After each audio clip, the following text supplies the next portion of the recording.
말 한마디로 천냥빛을 갚는다라는 한국의 속담 있죠. 말 한마디로 천냥빛을 갚는다. 말을 한마디 잘하면 그만큼 영향력이 크다라는 얘기죠. 정말로 그랬으면 좋겠습니다. 말 한마디 잘해서 좀 카드빚도 좀 없어졌으면 좋겠고, 뭐 학비도 좀 없어졌으면 잘 해결됐으면 좋겠고, 모든 일이 다 말 한마디로 잘 됐으면 좋겠어요. 기독교는 말의 종교라고 합니다.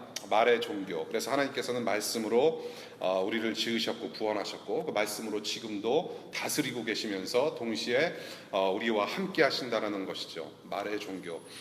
야고보서 오늘 마지막입니다. 지난 17주에 걸쳐서 우리가 야고보서 1장 1절부터 쭉 훑어봤습니다.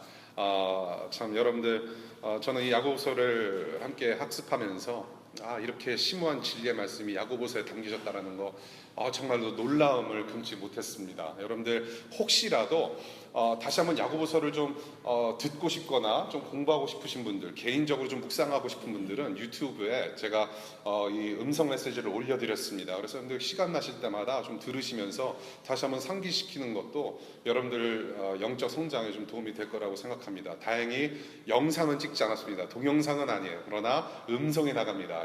저의 모습을 보시고 많이들 부담스러워 하실까 봐서 제 얼굴 빠진 음성만 나가게 되어 있습니다. 그러니까 여러분들 언제든지 들으시면 되고요. 오늘 마지막 말씀인데요. 야고보서 마지막 말씀, 오늘 말에 관련된 가르침을 하나님께서 주십니다. 이 말씀을 오늘 한번 상고해 보도록 하는데요. 우리 한번 말씀 보겠습니다. 야고보서 5장입니다. 야고보서 5장 12절부터 20절입니다. 야고보서 5장 12절부터 20절.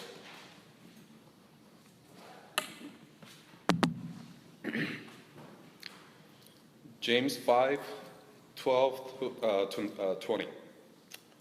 야고보서 5장 12절부터 20절입니다.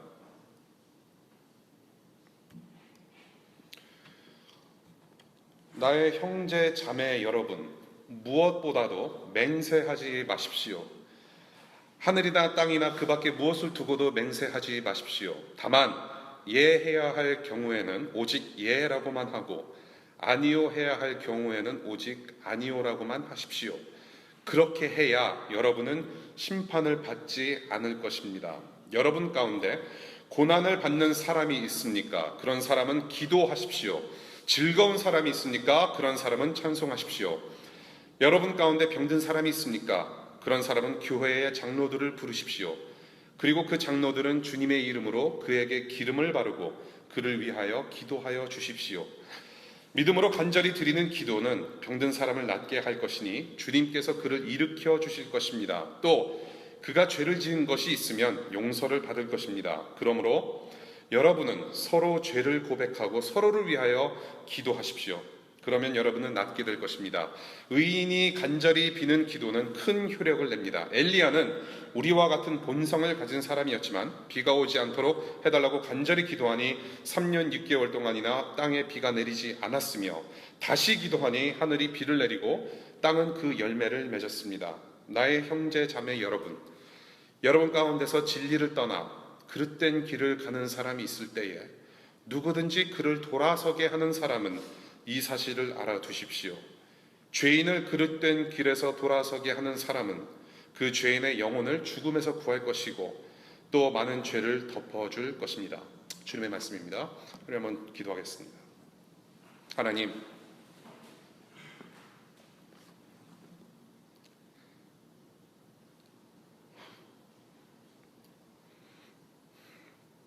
오늘 야고보서 마지막 말씀을 대합니다. 살아계신 하나님, 저희들 마음속에 이 말씀 주신 하나님을 경외하는 마음을 가득 부으시고 거룩하신 하나님께서 말씀하시는 이 거룩한 말씀을 제대로 들을 수 있도록 성령님의 도움을 요청합니다. 하나님, 이 세상이 진리를 떠나 있습니다. 많은 사람들이 하나님의 진리를 모른 채 살아가고 있습니다. 하나님, 저희들에게 오늘 이 말씀의 진리, 주님께서 허락하신 이 모든 말씀의 진리를 우리가 먼저 깨닫고 죽음을 향하여 가는, 이미 영적으로 죽어있는 이 수많은 사람들을 향하여서 진리를 선포하며 사랑의 행위로 말미암아 그들을 섬기고 하나님의 뜻을 온전히 이루어드릴 수 있는 하나님 나라 백성들로 살아갈 수 있도록 이 시간 귀한 깨우침을 허락해 주시기를 간절히 기도합니다. 주님, 두렵고 떨립니다. 우리가 어떻게 살아갈 수 있을까요?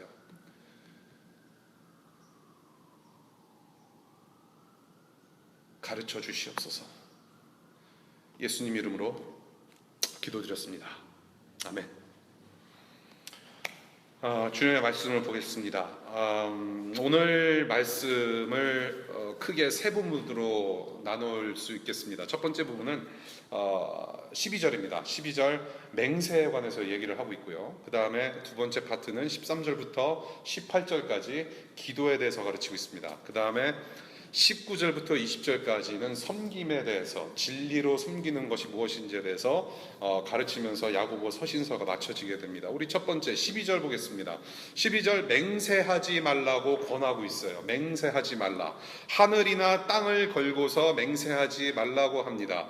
예수님께서도 이 본문과 아주 비슷한 말씀을 하신 적이 있습니다. 아무래도 저자인 야고보는 예수님의 친동생이기 때문에, 또한 다른 서신서들이 쓰여지기 전에 이 서신서를 이 야고보라는 친동생이 썼기 때문에 아무래도 예수님께서 지상에서 하셨던 말씀들을 아주 뜨끈하게 기억을 하는 것 같아요. 그래서 생생히 기억된 그 예수님의 말씀을 가지고 이렇게 서신서를 쓴 것이 아닌가 생각됩니다. 마태복음 5장의 말씀이에요.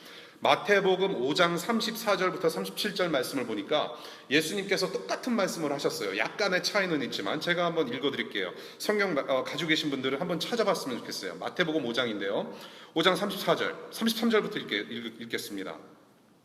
옛사람들에게 말하기를 너는 거짓 맹세를 하지 말아야 하고 내가 맹세한 것은 그대로 주님께 지켜야 한다는 것을 너희는 또한 들었다. 그러나 나는 너희에게 말한다. 아예 맹세하지 말아라. 하늘을 두고도 맹세하지 말아라. 그것은 하나님의 보좌이기 때문이다. 땅을 두고도 맹세하지 말아라. 그것은 하나님께서 발을 놓으시는 발판이기 때문이다. 예루살렘을 두고도 맹세하지 말아라. 그것은 크신 임금님의 도성이기 때문이다. 내 머리를 두고도 맹세하지 말아라. 너는 머리카락 하나라도 희게 하거나 검게 할 수 없기 때문이다. 너희는 예할 때에는 예라고 말만 하고 아니요 할 때는 아니요라는 말만 하여라. 이보다 지나치는 것은 악에서 나오는 것이다 라는 예수님의 가르침이 있었다라는 것이죠. 이것을 인용을 하고 또 그대로 전달을 하고 있습니다. 또한 마태복음 23장을 보니까 또 이와 유사한 말씀을 우리들에게 가르치고 있어요. 그런데 여러분들이 이 야고보서 5장 지금 오늘의 그 말씀을 좀 보면은 왜 갑자기 야고보가 왜 맹세에 대한 이야기를 하고 있는지 우리가 좀 생각을 해봐야 돼요. 많은 신학자들이 이 야고보가 왜 갑자기 맹세에 대한 이야기를 하고 있는지 그렇다 할 만한 의견을 내놓고 있지는 못하는 것 같아요. 근데 이 내용이 쓰여지게 된 그 당시 배경과 상황에 대해서 잘은 모르지만 어느 정도는 추측할 수 있다라는 얘기죠. 존 칼빈의 그 기독교 강요를 보니까 거기에 맹세에 대해서 쓴 대목이 있어요. 근데 그게 참 맥센스가 되는 거예요. 이 칼빈이 뭐라고 얘기하냐면 그 당시에 하나님을 섬기는 일에 있어서 성도들이 지켜야 하는 지켜야 하는 사항들이 있는데 그 사항들이 이 말씀에 근거한 것이 아니고 조금 더 나아가서 자기들 스스로 엄하게 스트릭하게 어떤 임무를 자꾸 만들어내고 더함으로 해서 거기에 맹세했다라는 것이죠. 그래서 스스로 뭔가를 자꾸 규칙을 만들어내고 거기에 열심을 붓고 거기에 맹세하려고 하고 그것이 마치 하나님을 더 열심히 섬기는 것처럼 그러한 그렇게 살았던 그런 풍조가 있었다라고 얘기를 하는 것이죠. 만약에 그게 배경이라면 정말로 맥센스가 돼요. 그런 열심으로, 헛된 열심으로 자기가 무언가를 맹세하고 지키겠다라는 그 스스로의 열심으로 하나님을 섬기겠다. 그렇게 생각해 보니까 지난주 말씀하고 오늘의 본문하고 어떤 맥이 흐르고 있다는 것을 우리가 볼 수 있겠습니다. 지난주에 뭐라고 말씀드렸습니까? 지난주의 주제는 다시 오실 예수님에 대해서 말씀을 드렸습니다. 7절부터의 말씀이에요. 다시 오실 예수가 반복되어지고 있습니다. 오늘의 말씀 맹세에 대해서 얘기하고 있어요. 그 예수께서, 다시 오실 예수께서 다시 오시니까 두렵고 떨리는 마음으로 정직하고 신뢰할 만한 언행을 해라라는 그런 경고의 가르침을 오늘 하고 있는 것이 아닌가라는 생각을 하게 되는 것이죠. 네. 예수님께서 다시 오시기 때문에 너희들이 무엇을 맹세하고 무엇을 이야기를 하는 것인지 watch out. 경고하라는 것이죠. 경고한다라는 것이죠. 하늘을 걸고 맹세하지 말아라. 즉 하나님을 걸고 맹세하지 말으라는 얘기입니다. 그래서 하나님을 걸고 맹세하는 것은 결국에는 무엇이냐? 하나님의 이름을 망령되이 일컫는다는 얘기입니다. 하나님의 이름을 함부로 부르지 마라. 하나님 앞에서 인테그리티를 가지고 말을 해라. 하나님 앞에서 인테그리티를 가지고 섬기고 따르도록 하게 한다라는 가르침인 것이죠. 이것은 전적으로 예배에 관련된 아주 심각한 문제라는 것입니다. 맹세, 하나님의 이름을 걸고 말하는 것. 여러분은 어떤 분들의 남자와 여자, 아빠와 엄마 사이에 난 자녀들입니다. 그렇죠? 아빠와 아빠 사이에서 난 자녀들 아니고 엄마와 엄마 사이에서 난 자녀들이 아니고 그렇죠? 우리는 분명하죠. Marriage. One man and one woman. That's God's way. 하나님의 길이에요, 그게. 예. No same-sex marriage. 예. Our supreme being does not allow that. 그렇죠? 예. 여러분들의 엄마, 아빠 한 분씩 여러분들의 어떤 부모님들의 자녀예요. 그렇죠? 얼굴 표정들이 다 이상하신데 저만 좀 맞는 말 하는 건가요? 예. 여러분들 부모님의 자녀들이에요. 예. 여러분들은 부모님 이름을 함부로 말하거나 그렇죠? 여러분들의 부모님을 함부로 대하지 않아요. 그렇죠? 여러분들의 이름, 부모님의 이름. 예를 들어서 제가 홍씨니까 제 아버님이 홍길동이라고 합시다. 이 홍길동 아버님, 홍자, 길자, 동자의 이름을 함부로 부르고 다니지 않아요. 그리고 제가 뭔가 돈이 없을 때, 배는 고픈데 돈이 없을 때 외상을 우리 아버님의 이름을 걸고 함부로 외상 걸지 않아요. 저희 아버님이 홍길동 씨인데 제가 외상 좀 하겠습니다. 그러면서 안 갚아요. 그럼 무엇입니까? 제 아버지 홍길동의 이름을 더럽히는 거예요. 함부로 대하면 안 된다라는 거죠. 여러분들 그렇잖아요. 여러분들 부모님 공경하고 여러분들 부모님의 이름을 성스럽게 생각한다는 얘기예요. 똑같다라는 말입니다. 하나님의 백성은 하나님의 백성된 도리로 살아가요. 여러분들이 하나님 아버지를 모시는 자녀들이라면 하나님을 함부로 대하지 않는다라는 얘기예요. 하나님의 이름 또한 함부로 대하지 않는다라는 얘기죠. 예. 그래서 하나님의 이름을 걸고서 무언가를 약속할 정도이면은 그 사람은 이미 하나님을 두려워하지 않는다라는 얘기입니다. 여러분의 아버지, 여러분의 어머니의 이름을 함부로 대한다는 것은 여러분들은 부모님을 공경하지 않는다는 얘기예요. 똑같은 말씀이에요. 또한 이런 거 있죠. 저와 여러분들이 신앙생활을 조금 더 오래 하고 그러다 보면은 이런 말씀을 많이 들을 거예요. 하나님께서 나에게 이런 말씀을 주셨다. 하나님께서 이렇게 하라고 하셨다. 내가 하나님의 음성을 들었는데 저 자매 사귀지 말라고 그러더라. 뭐 그런 것도 조심해야 되는 거예요. 예. 왜 우리가 이런 말을 이렇게 하나님의 이름을 걸고 말하는 것을 우리가 조심해야 되는가 하면 우리는 그만큼 거룩하지 못하기 때문에 그래요. 저와 여러분들은 물론 말씀을 우리가 씨름하면서 주님께서 오늘 나에게 주시는 말씀이 무엇인지 깨달으려고 노력하고 기도하는 가운데 성령 하나님의 인도하심, 조명하심으로 우리가 자꾸 이렇게 펄수는 하는 건 좋지만은 그렇게 해야 하지만은 우리는 still 잘 몰라요. 하나님의 거룩한 뜻이 어디에 있는지 분별하기가 힘들다는 얘기예요. 그래서 우리는 함부로 말할 수가 없다는 얘기예요. 굉장히 조심해야 되는 부분이에요. 우리가 하나님의 말씀을 선명하게 받아내서 순종할 만큼 또한 하나님과의 약속을 철저히 지킬 만한 완벽한 사람들이 아니라는 것이죠. 그래서 우리는 하나님의 이름을 거론할 때 늘 겸손한 마음으로 이야기를 해야 된다는 거죠. 그래서 12절 마지막 부분 볼게요. 12절 마지막 부분에 함부로 맹세하지 않으면 심판을 받지 않을 것이라고 얘기를 해요. 그 말은 뭐냐? 함부로 맹세하면 심판을 받을 거란 얘기예요. 함부로 하나님의 이름을 걸고 나다니면 심판이 있을 거란 얘기예요. 무서운 얘기입니다. 심판을 얘기해요. 하나님을 예배하지 않으면 분명히 심판이 있어요. 하나님을 하나님으로 인정하지 않으면 분명한 심판이 있습니다. 하나님을 예배함으로 그분의 이름을 헛되이 사용하지 마라. 네가 하나님을 예배하면 하나님의 이름 헛되이 사용하지 마라. 다시 오실 예수를 바라보며 말 조심해야 할 필요성과 경고를 이 12절에서 이야기를 하고 있는 것이에요. 그래서 12절 첫 부분에 무엇보다로 이야기를 시작합니다. 무엇보다도 무엇을 지켜라? 하나님의 이름을 망령되이 일컫는 일을 하지 마라. 무엇보다도 하나님 아버지를 아버지로 여기고 하나님을 귀하게 존귀하게 여기라는 얘기예요. 그 주님의 이름을. 그래서 그렇게 강조하고 있는 것이 아닐까. 믿음 생활에 있어서 가장 중요한 부분이죠. 하나님 앞에서 책임질 만한 언행을 하시기 바랍니다. 네, 저와 여러분들이 꼭 지켜야 되는 것이죠. 거룩하신 하나님의 이름이 정말로 여러분 속에, 내 마음속에 가볍게 있지는 않은지 늘 점검해 볼 필요가 있어요. 하나님의 last name은 dam이 아니에요. 하나님의 last name은 damn 아니에요. 하나님의 first name은 God 아니에요. 그래서 우리는 God damn이라고 하지 않아요. 예. 그 하나님의 이름이 정말로 우리의 입술과 우리의 마음속에서 가볍게 언급되고 있지는 않은지 생각해 볼 필요가 있다는 얘기죠. 정말로 여러분들이 거룩하시고 위대하시며 광대하신 그 창조주 하나님을 예배하신다면 정말로 하나님의 이름을 거론하는 것에 있어서 두렵고 떨리는 마음으로 경외의 마음을 우리가 가지고 생각해 봐야 된다는 얘기예요. 네.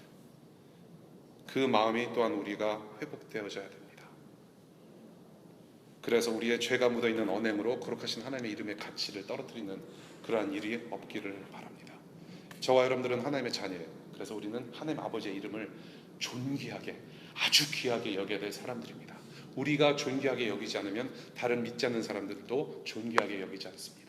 우리가 결혼에 대해서 marriage between one man and one woman, 우리가 존귀하게 여기지 않았기 때문에 결혼이 redefine이 된다는 얘기예요.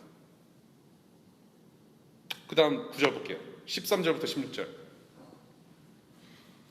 13절부터 18절까지는 기도에 대해서 말씀하고 계신다라는 말씀 드렸어요. 기도에 대해서 권면하고 있어요. 특별히 13절부터 16절은 개인뿐만이 아니라 공동체적인 기도를 얘기를 해요. 개인뿐만이 아니라 공동체적으로 또한 모든 삶 속에서의 그런 기도의 필요성에 대해서 얘기하고 있습니다. 왜 기도를 하는지, 기도의 필요성. 자, 13절 볼게요. 13절은 개인 기도에 대한 이야기입니다. 13절 보니까 고난을 받는 사람은 기도하라고 그래요. 고난받는 사람들, 고통 가운데 신음하는 유대인 디아스포라 성도들을 이야기를 하고, 또한 특별히 지지난주에 말씀드렸던 갑질의 폭거에 지금 힘들어하고 있는 사회적으로 연약한 약자들, 가난한 사람들을 좀 가리키는 것 같아요. 예, 그렇게 고난을 받는 사람들은 기도해라. 자, 여기서 어떤 기도를 해야 할까요? 내가 지금 힘들어요. 갑질의 그런 폭거에 내가 어떻게 한 거야 되나? 이거를 확 뒤집어 엎는 혁명의 불화살을 주시옵소서, 지혜를 주시옵소서, 한번 뒤집어 엎어야 되겠습니다. 그런 기도? 아니면은 내가 이렇게 시험을 당하고 있고 고난을 당하고 고통을 당하고 있는데 하나님 이 고통을 다 없애 주십시오라는 기도를 해야 할까요? 저는 야고보서 1장의 그런 시험에 대한 기도에 대한 가르침에 리플렉트해서 무엇을 기도하느냐? 하나님께 지혜를 구하며 지금 현재 당하고 있는 시험을 이겨낼 수 있도록 도움을 요청하는, 지금 내가 당하고 있는 고난, 하나님 이 고난 피하지 않게 하시고 이 고난을 go through 하게, 잘 지혜롭게 지나가게 하옵소서. 지혜를 구하는 기도를 해야 되지 않는가, 그렇게 보는 것이죠. 기도해라. 그 기도를 하라는 권면의 말인 것 같아요. 또한 즐거운 사람은 찬송하라고 그래요. 노래하라고 합니다. 찬양하세요. 예, 여러분들 귓구녕에 이렇게 꽂고서 이렇게 다니시잖아요, 그렇죠? 이게 이어폰 끼고 다니시는데 그냥 듣기만 하지 마시고 정말 입술로 여러분들 찬양하세요. 여러분들 이렇게 노래 음치고 다른 사람 들을까 봐서 창피하고 그러면요, 샤워할 때 최고잖아요. 예, 샤워할 때 우렁차게 하나님 찬양하세요. 예, 온몸을 다해서, 어차피 다 벗은 몸이니까 온몸을 다해서 하나님 찬양하세요. 얼마나 좋아요. 얼마나 좋은 시대에 살고 있어요. 우리 방신영 씨께서 기도하셨듯이 저 북한과 지금 힘들어하는 저 땅 가운데 정말로 자유롭게 하나님을 찬양할 수 있도록 기도했습니다. 예, 우리는 얼마나 자유스러워요, 솔직히 말해서. 예, 찬양하라는 것이죠. 그래서 하나님께 감사와 영광을 돌려드리라. 힘들건 좋은 일이건 간에 지금 여기서 말하는 것은 기도와 찬송이라는 개인적인 예배 행위를 얘기를 하고 있어요. 예, 그 하나님을 예배하라. 14절과 15절 볼게요. 14절과 15절은 지금 공동체적인 기도의 모습을 그려주고 있습니다. 공동체적으로 기도해라. 여기서 병든 사람이 나옵니다. 병든 사람은 장로들을 불러서 기도하라고 그래요. 병든 사람은 여기서 영적으로 믿음이 약해진 성도들을 가리킬 수도 있을 것 같아요. 많은 신학자들이 또한 그렇게 얘기를 합니다만은 여기서는 육체적인 연약함을 의미하는 것 같아요. 이 문맥상 그 단어 사용들을 보게 되면은 육체적인, 영적인 것보다도 physical, 육신적으로 연약하고 아픈 것을 얘기합니다. 아픈 사람 얘기예요. 병든 자를 얘기합니다. 여기서 교회 장로들을 부르라고 합니다. 저는 우리 교회 이제 9월 달이면 2주년이 되는데요. 청년들이 주로 많고 또 왔다가 가시는 이게 이렇게 축복의 통로라서 왔다가 그냥 고스란히 또 한국이나 다른 나라 가시는데 이 장로가 언제 세워질지 저도 참 궁금해요. 하나님께서 언제 집사직을 주시고 장로직을 주셔서 이렇게 스트럭처 잘 구조이 돼가지고 구성이 돼서 언제 하나님께서 주실지 모르겠습니다. 아무래도 여러분들이 이제 여기 눌러 계시는 사시는 분들 뭐 한 40, 50대까지 기다려야 될 것 같기도 하고요. 그래서 아무튼 뭐 결혼 먼저 하시기 바랍니다. Anyway, 장로들을 부르라고 그래요. 그리고 장로들은 병든 자를 위해서 기도하라고 그래요. 공동체적인 기도의 모습이죠. 여기서 장로들이라는 복수형을 사용합니다. 장로 한 명만 부르는 것이 아니라 장로들을 부르라고 그래요. 그러니까 아주 좋은 그 교회의 모습을 지금 이야기를 하고 있는데요. 이 교회라는 것은 한 사람만이 독단적으로 운영을 하거나 한 사람만이 신방 다니면서 그 한 사람만이 교인들을 위해서 기도하러 다니는 것이 아니라 복수, 많은 사람들, 교회 리더십, 교회를 섬기는 분들이 함께 섬기고 함께 기도하라고 얘기를 하는 것이죠. 참된 교회의 모습입니다. 혼자 기도할 때가 있고 지도자들의 기도 지원을 겸손히 받아들여야 될 때도 있는 것이죠. 좀 그것을 보고 있어요. 자, 장로들한테 기도를 요청합니다. 그런데 여기서 그냥 기도만 하라고 하지 않고 무엇을 바르라고 합니까? 기름을 바르래요. 자, 웩스를 바를까요? 무스를 바를까요? 무엇을 바를까요? 여기서 왜 기름을 바르라고 하는지. 제가 아까 전에도 말씀드렸지만 만일 여기서 병든 사람을 갖다가 영적으로 아픈 사람, 영적으로 연약한 사람이라고 한다면은 이 기름은 성령의 기름 부으심이라고 이렇게 해석하는 분들이 계세요. 그런데 제가 아까 말씀드린 대로 이 사람은 지금 육체적으로 정말로 아픈 사람이에요. 근데 그 사람한테 기름을 부으라는 소리는 그 당시에 그 기름의 문화에 있습니다. 그 기름을 바른다는 의미는 그 사람을 단정하게 하는 거예요. 그루밍 한다고 하죠. 그래서 단정하게 아주 보기 좋게 만들어주는 어떤 행위로 기름을 바른다라고 합니다. 그것을 우리가 어디서 볼 수 있느냐? 마태복음 6장 17절에도 예수님께서 가르치시는 내용이 있어요. 무엇이라고 말씀하시냐? 너는 금식할 때에 머리에 기름을 바르고 낯을 씻어라. 너는 금식할 때 기름 바르라고 얘기해요. 이 말은 뭐냐면은 예수께서 어떤 의도로 말씀하시는 거냐면 금식할 때 너희들은 자꾸 금식한다고 나타내지 말아라. 수염도 안 깎고 나 요즘 금식해. 너무 힘들어. 기도 좀 해줘. 막 그냥 페이스북에 올리고 막 금식하는 거 막 나타내고 뭐 빈 그릇 막 사진 찍어 올리고 뭐 그렇게 하지 말고 금식 안 하는 사람처럼 머리 단정하게 기름 바르고 단정하게 살으라는 얘기예요. 쉐입도 하고 목욕도 하고 그 얘기하는 거예요. 그러니까 여기서 구질구질하게 다니면서 표내지 말아라는 말씀을 하시는 건데 지금 오늘 야고보서 5장에서 기름을 바르면서 아픈 자를 위해서 기름 바르고 기도하라는 얘기는 뭐냐면 아픈 사람에게 기도를 발라주면서 기도하는 그 행위, 그것은 그 사람의 회복을 염원하는 것이죠. 회복을 염원하고 기원하면서 단정하게 이렇게 가꾸어주는 일을 하는 것이에요. 그렇게 섬기라는 얘기예요. 회복을 기원하고 염원하는 차원에서 단장시켜주는 그런 소원의 행위를 하나님 앞에서 섬김으로 나타내라. 그래서 기름을 바르라고 얘기해요. 자, 그래서 15절에 볼게요. 15절의 그 기도는 그 병든 사람을 낫게 한다고 얘기를 해요. 기름을 바르고 간절하게 믿음의 기도를 해요. 그리고 병든 사람이 낫는다고 그래요. 어떻게? 믿음으로. 간절히 기도할 때 바로 그때 주님께서 일으켜 주실 거라고 말씀하세요. 거기 본문 여러분들 잘 보세요. 기도를 합니다. 근데 정작 기도 후에 누가 이렇게 세워주시는 건가를 우리가 잘 봐야 돼요. 지금 이 부분이 우리가 굉장히 그 실수를 많이 하는 부분이에요. 내가 열심히 기도했기 때문에 자꾸 응답이 올 것이라고만은 얘기해요. 그런데 그 응답을 누가 이루어 주시느냐를 봐야 된다는 거예요. 오늘 본문 15절 보니까 주님께서 일으켜 주실 것이라고 말씀을 하세요.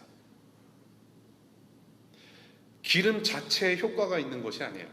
기름을 발라줬다라고 해서 그 사람이 일어나는 거 아니죠. 내가 기도를 했다라고 해서 그 사람이 사실 일어나는 거 아니에요. 내가 믿음이 있어서 그 사람이 일어나는 거 아니에요. 결국에 누가 이렇게 세워주시느냐? 주님, 예수 그리스도, 우리 주 하나님께서 이렇게 세워주신다라고 말씀을 하는 것이에요. 예. 나의 믿음과 기도가 내세워지는 것이 아니라 능력의 주께서 가능하게 하시는 역사라는 것을 보라는 얘기예요. 이 사실을 잊으니까 저와 여러분들의 기도 생활이 참 힘든 거예요. 내가 분명히 기도했는데 왜 배우자 안 주시냐? 땡깡을 부릴 수밖에 없는 상황이에요. 여러분들 기도하셔야 돼요. 그러나 예. 그래야지 여러분들의 배우자가 눈에 보여요. 예. 아무튼 anyway 자꾸 딴 데로 가는데 그러니까 빨리 결혼하세요. 예. 기도에 대해서 불신하고 위심하게 되고, 그러니까 이 기도의 생활이 제대로 이루어지지 않는다는 얘기예요. 여러분들의 기도의 제목 하나님께서 이루어 주시는 거예요. 또한 죄의 용서에 대해서 언급을 합니다. 동시에 육신의 회복을 위해서 기도를 하다가 왜 갑자기 죄의 용서에 대한 말을 하고 있느냐? 그것은 무엇이냐? 바로 육신의 병의 근원은 어디서 나옵니까? 바로 부패된 우리 죄 때문에 나타나는 현상입니다.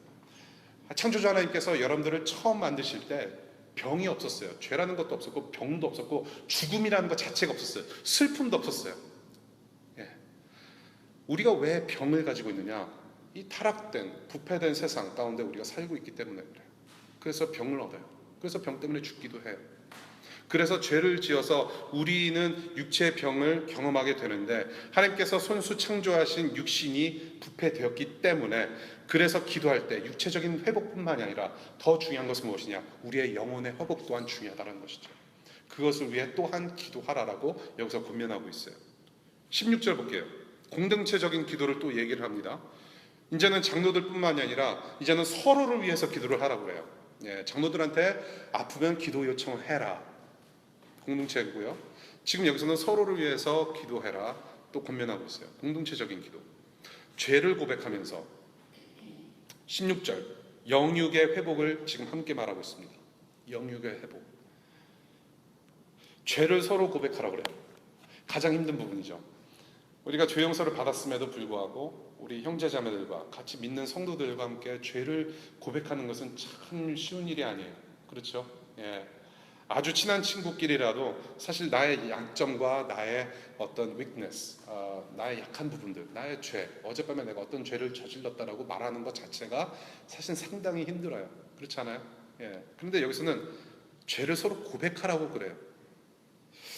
나의 허물과 나의 약함을 스스럼 없이 내어놓을 수 있는 관계라면 얼마나 끈끈한 관계일까요? 그렇잖아요. 그런데 중요한 것이 있어요. 여기 그 진리가 있는데요. 사실은 이 죄 고백과 죄 용서함 받는 것이 바로 여러분들이 영적으로 성장하는 지름길입니다. 우리가 영적으로 자꾸 성장하지 못하고 깨우치지 못하는 것은 문제가 하나가 있어요. 죄의 문제. 우리가 죄 용서를 받고 우리가 크리스천이 됐어요. 예수 그리스도의 그런 구원받은 그런 제자로서, 백성으로서, 자녀로서 살아가고 있는데, 지금 우리가 영적으로 계속 지금 똑같은 레벨에 있다라고 한다면 무엇이 문제냐? 우리의 죄의 습성이 끊어져야 될 때 끊어져야 된다는 얘기입니다. 예. 그것을 우리가 어떻게 해결할 수 있느냐? 죄 고백에서 우리는 해결할 수 있어요. 그것을 우리는 accountability라고 합니다. 서로 신뢰하는 관계 속에서 우리가 서로 죄를 고백할 수 있어야 돼요. 서로 왓치아웃 해줘야 돼요. 서로 죄를 고백한다는 이야기는 내가 갑이고 네가 을인데, 야, 갑한테 한번 고백을 해봐라. 내가 한번 너 한번 도와줄게. 그런 차원이 아니라 서로 하나님 앞에서, 십자가 앞에서 함께 용서의 예수 그리스도를 바라보면서 서로 이야기를 하는 거예요. Watch me out, I watch you out. 예. 그래서 서로의 연약한 부분을 채워주고 왓치아웃하면서 서로를 위해서 중보적인 그런 도움을 우리가 줄 수 있다는 얘기죠. 그것이 참된 교회 공동체의 모습인 것이죠. 거기서 우리는 성숙을 이루어갈 수 있습니다. 죄 문제가 다루어지면서 해결돼야만 저와 여러분들은 거룩함을 우리가 이룰 수 있다는 것이에요. 그걸 명심하셔야 돼요. 그래서 16절 중간에 뭐라고 그래요? 그러면 여러분은 낫게 될 것입니다.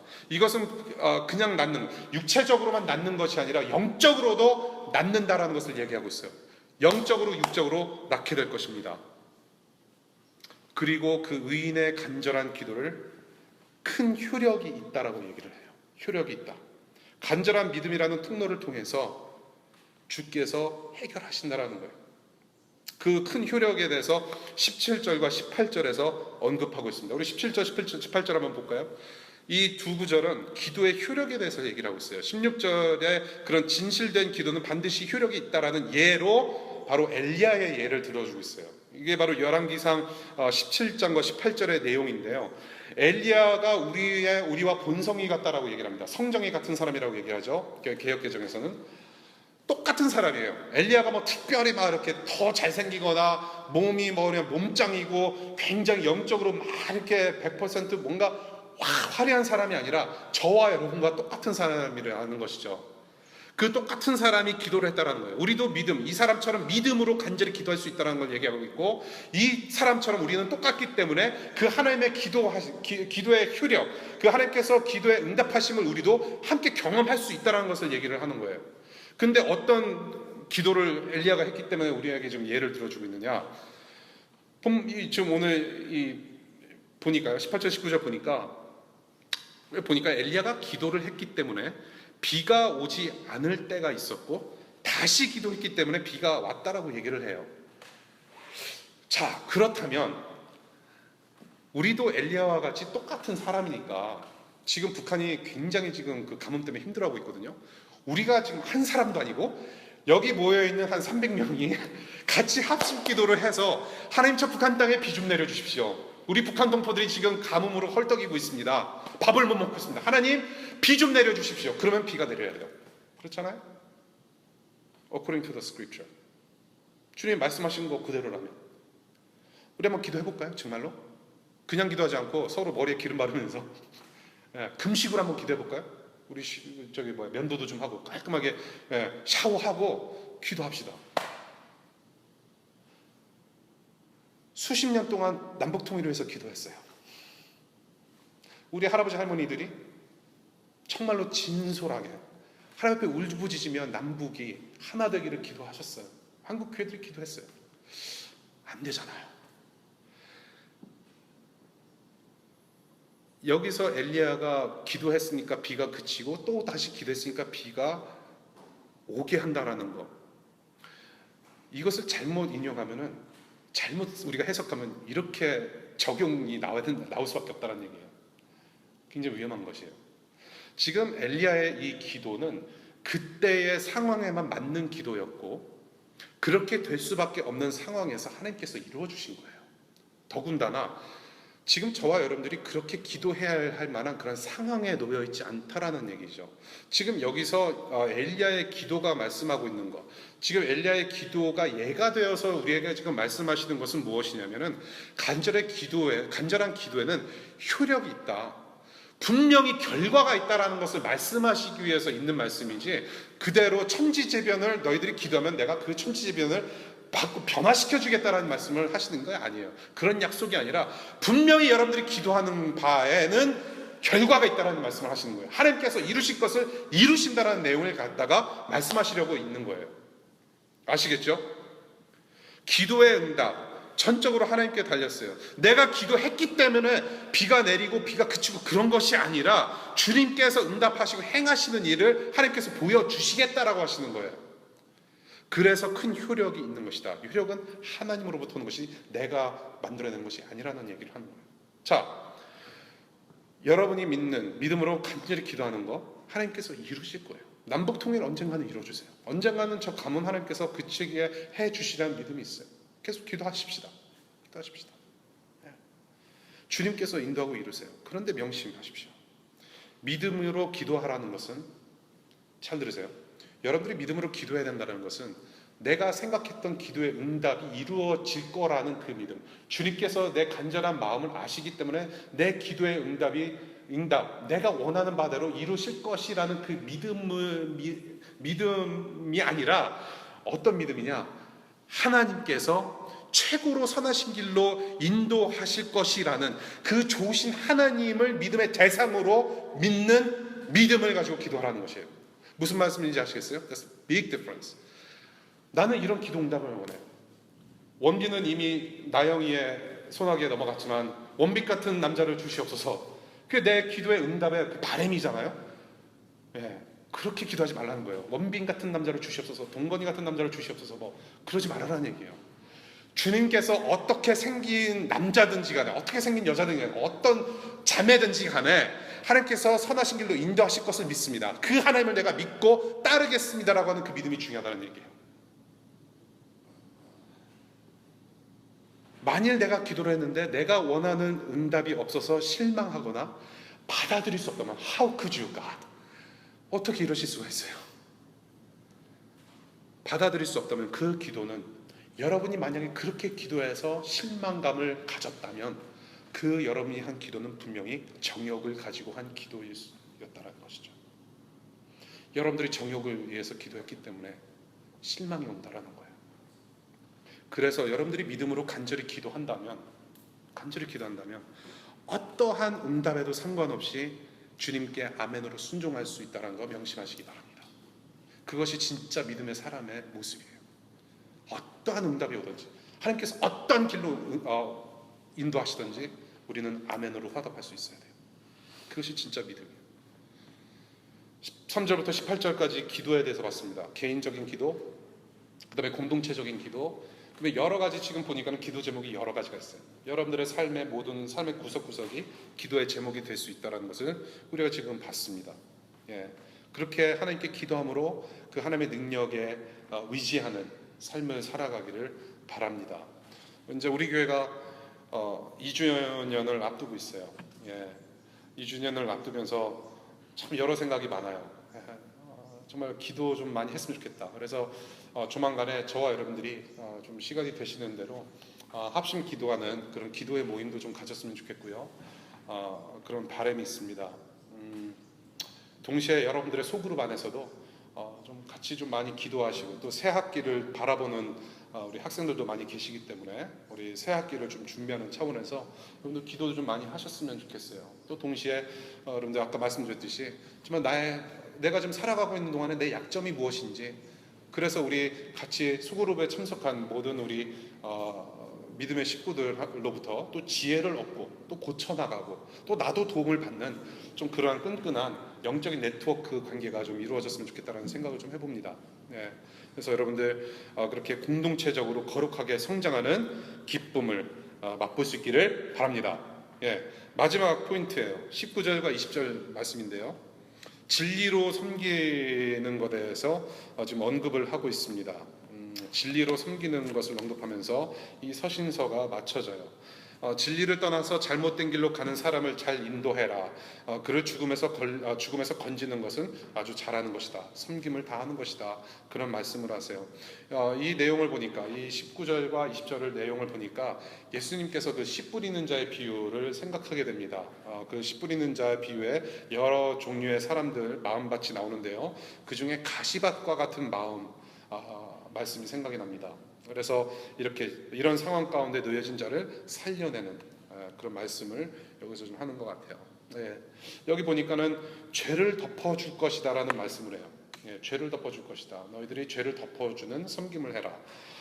지금 여기서 죄를 덮어준다라는 의미는 형제자매가 지금 같이 교회 공동체 안에서 지금 함께 하나님을 섬기고 있는 형제 자매들이 잘못을 했으면, 죄를 지었으면 그냥 눈 감아주면 된다라는 뜻이 아닙니다. 잘 들으셔야 돼요. 죄를 덮어준다라는 말은 제가 죄를 졌네? 그래, 주님의 사랑으로 덮어주지. 그게 아니란 얘기예요. 뭐 목사님이 청년 자매들을 성추행을 했네? 그래, 은혜와 사랑으로 덮어주지. 그러면 안 된다란 얘기예요. 그렇게 덮어주자라는 말이 아니라 주님께서 용서하시는 그 용서의 은혜로 덮어서 회복시켜주자는 말입니다. 차이점 아시겠어요?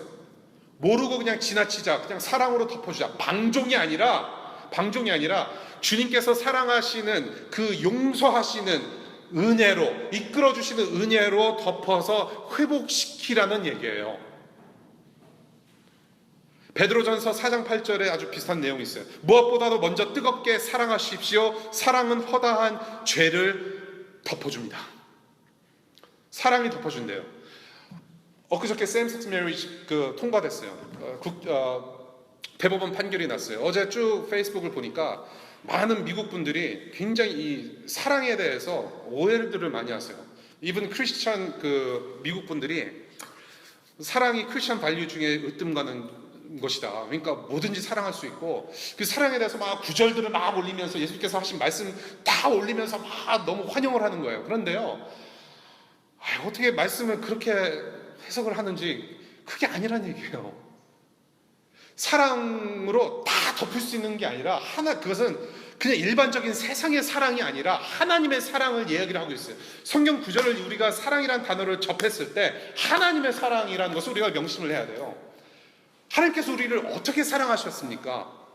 그냥 됐다, 그냥 죄를 졌으니까 덮어줄게 하고 그냥 지나치시는 분이 아니라는 얘기예요. 하나님의 사랑은 무엇이냐? 우리를 거룩하게 하시려는 변화의 그 손길을 허락하셨다는 얘기예요. 변화의 십자가를 허락하셨다는 얘기예요.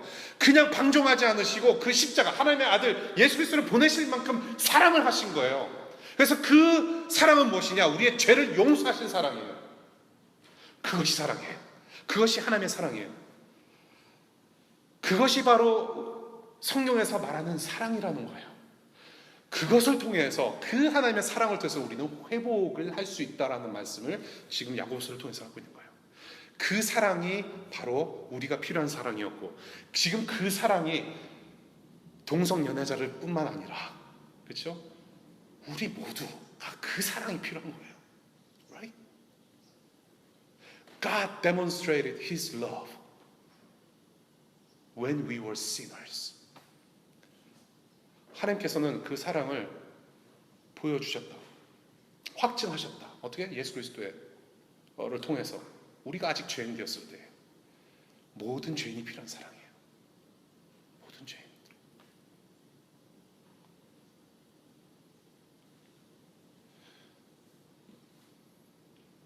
말 나온 김에 말씀드릴게요. 동성 여러분,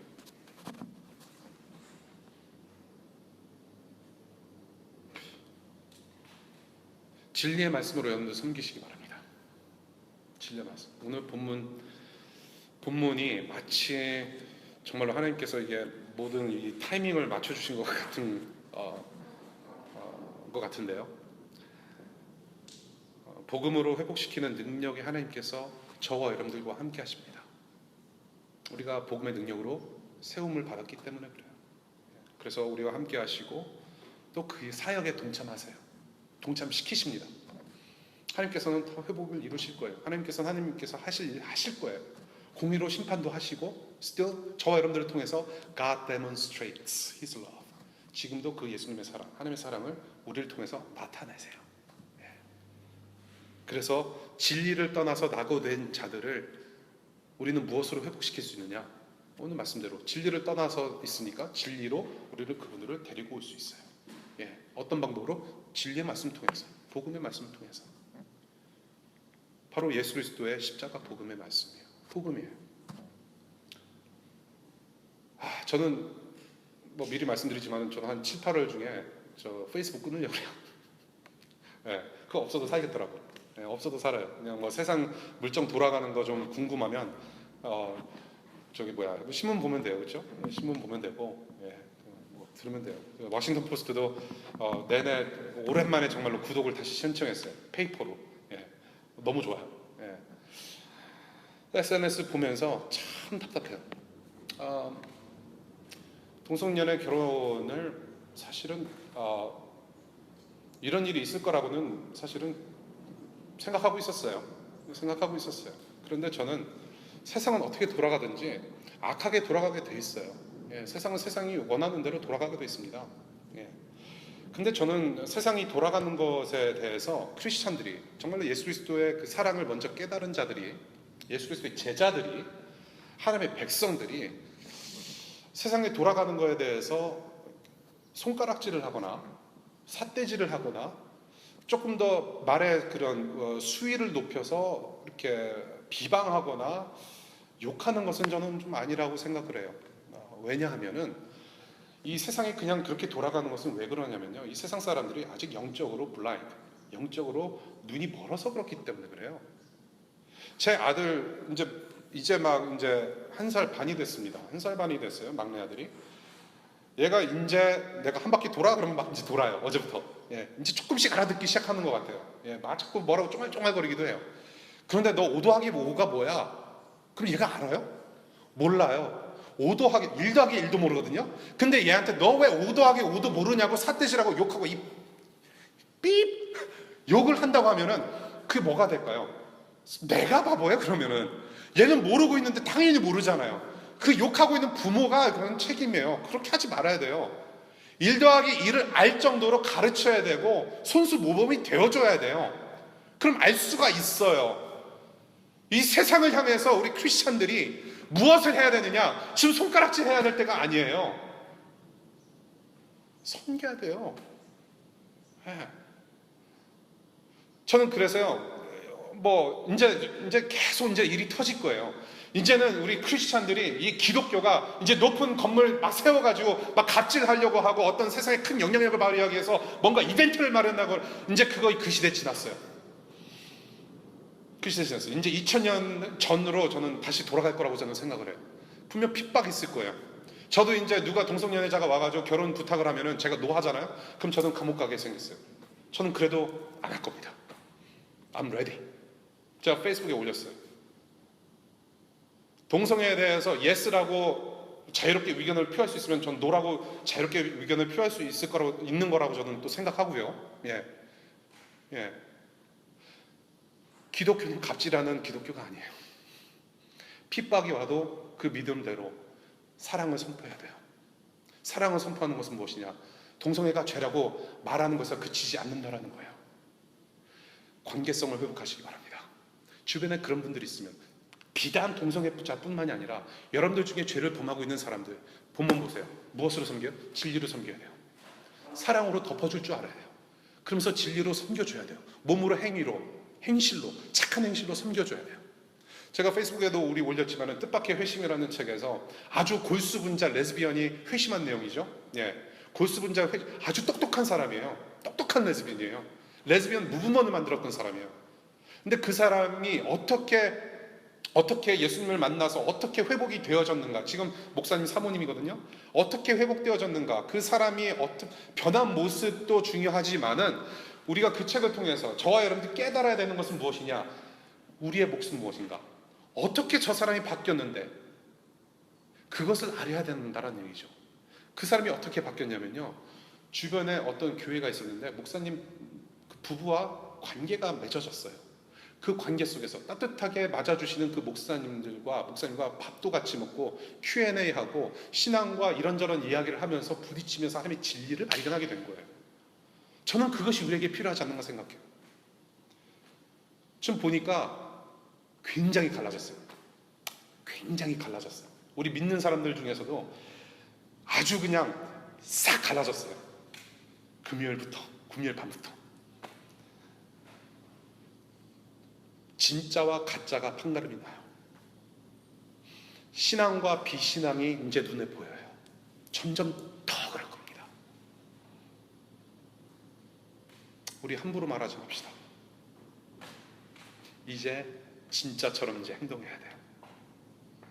이제 진짜가 살아남아요. 드리고 싶은 말씀은 더 많습니다만은 우리가 먼저 진리를 깨닫도록 노력하십시다. 그리고 우리 관계 속에서 이제는 동성애자들 쭉 모아다가 이렇게 재즈 페스티벌 해가지고 막 그런 식으로 우리 전도하려고 노력하지 말고 우리 삶 속에서, 그렇죠? 우리 삶에서 관계를 맺어가면서 내가 믿는 예수님이 무엇인지 자연스럽게 선포가 될 수 있도록, 그래서 그 거룩하신 하나님을 그들이 보고 죄를 자백할 수 있고 하나님의 능력으로 말미암아 같이 변화를 추구할 수 있는 그런 날들이 저는 우리라고 저는 생각을 해요. 그것을 우리가 좀 노력을 해야 될 필요가 있다. 지금 말씀 다 못 드리겠어요. 괜히 패닉할 필요도 없고 우리 교회가 하던 일 계속 합시다. 우리 삶 속에서 주변 이웃들을 섬기고, 이건 비단 동성애자들 뿐만이 아니라요. 이슬람 교도들, 힌두 교도들, 우리가 눈에 보이는 모든 이웃들을 우리의 사랑을 실천함으로, 그게 우리가 해야 될 일이에요.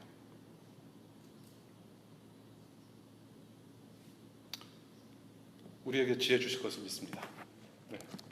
이거에 대해서 조금 더 우리가 다른 시간을 통해서 지금 현재 우리가 돌아가고 있는 그런 커런트 이슈에 대해서 좀 같이 기도하면서 또 고민하고 여러분들의 의견을 좀 들어가면서 앞으로 우리 교회가 이 지역을 향해서 어떻게 변화를 일으킬 건가? 우리가 어떻게 이 워싱턴 DC를 섬길 수 있을 것인가? 좀 진지하게 고민하면서 우리 좀 성장했으면 좋겠다는 생각이 참 많이 들어요. 그렇죠? 이거는 말 한마디로 끝낼 수 있는 것도 아니고, 오늘 말씀을 맺을게요. 서서히 맺겠습니다. 오늘 본문으로 세 가지 포인트를 봤어요.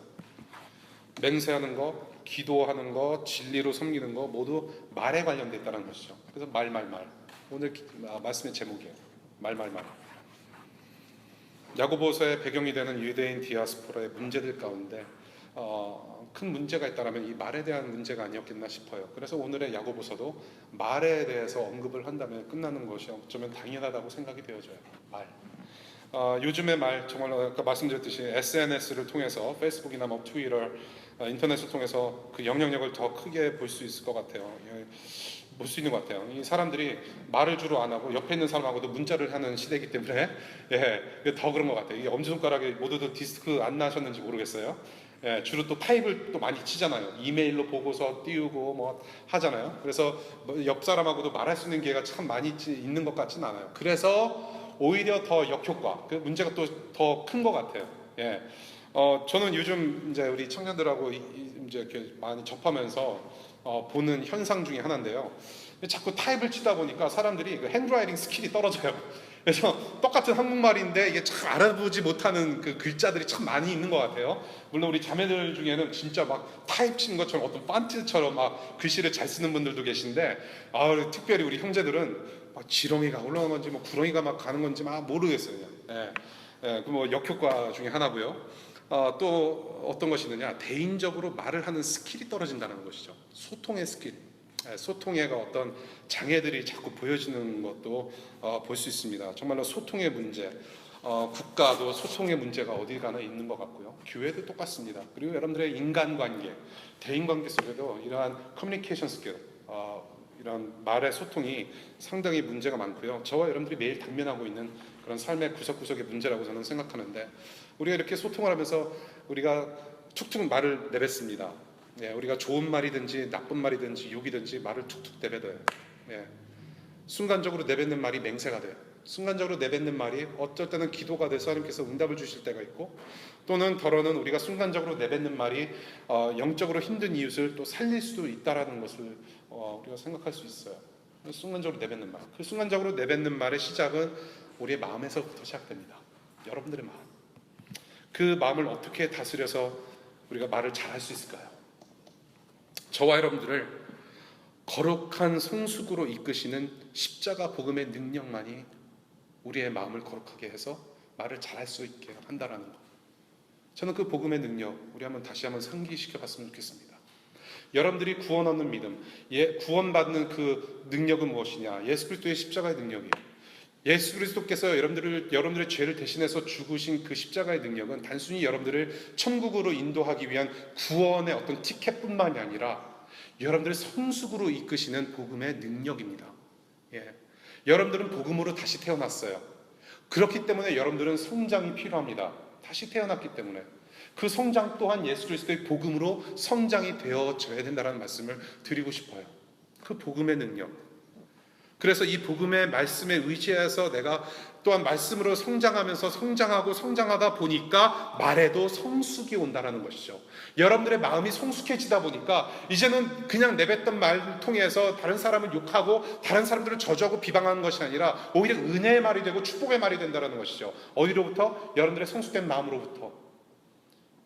그래서 유진 피터슨이 이런 말을 해요. 언어가 성숙해지면 대화는 더 인격적이 된다. 그렇죠? 우리는 종종 하나님에 대한 정보를 찾는 데서 출발하지만 곧 하나님과 친밀함을 나누는 언어를 개발하게 된다. 말인즉슨 여러분들이 하나님을 알면 알수록 더욱더 여러분들은 성숙하게 돼요. 여러분들이 하나님을 알면 알수록 예배는 더욱더 깊어지게 돼요. 여러분들이 하나님을 알면 알수록 그 하나님과 동행하는 것이 너무나도 기뻐요. 여러분들이 하나님을 알면 알수록 예수님을 닮아가게 돼요. 그래서 여러분들이 하나님을 알면 알수록 어떻게 되느냐? 마음과 말에서 성숙이 그냥 나와요. 사랑하는 사람으로 변화가 돼요. 그 말로, 그 마음으로 우리는 하나님을 사랑하며 이웃을 사랑할 수 있게 된다는 것이에요. 야고보서의 말미입니다. 그래서 우리가 다시 야고보서 1장을 우리가 가서 보게 되면요, 야고보서 1장 4절 이런 말씀이 있어요. 여러분은 인내력을 충분히 발휘하여 조금도 부족함이 없이 완전하고 성숙한 사람이 되십시오. 야고보서 1장부터 하나님의 뜻을 선포하고 나가요. 성숙한 사람이 되십시오. 유대인 디아스포라 공동체에 주시는 말씀이 저와 지금 이 시대에 살아가고 있는 저와 여러분들에게 동일한 말씀으로 지금 선포하고 계세요. 이 세상이 아무리 시끄럽고 어떠한 법안이 통과가 되어서 우리를 힘들게 할지라도 성숙한 사람이 되십시오. 성숙한 사람이 되십시오. 우리의 영혼을 다스리고 다듬어 주시고 깨달음의 망치질을 주시는 주님의 말씀으로 거룩을 이루어가는 저와 여러분들 되시기를 바랍니다. 기도하겠습니다.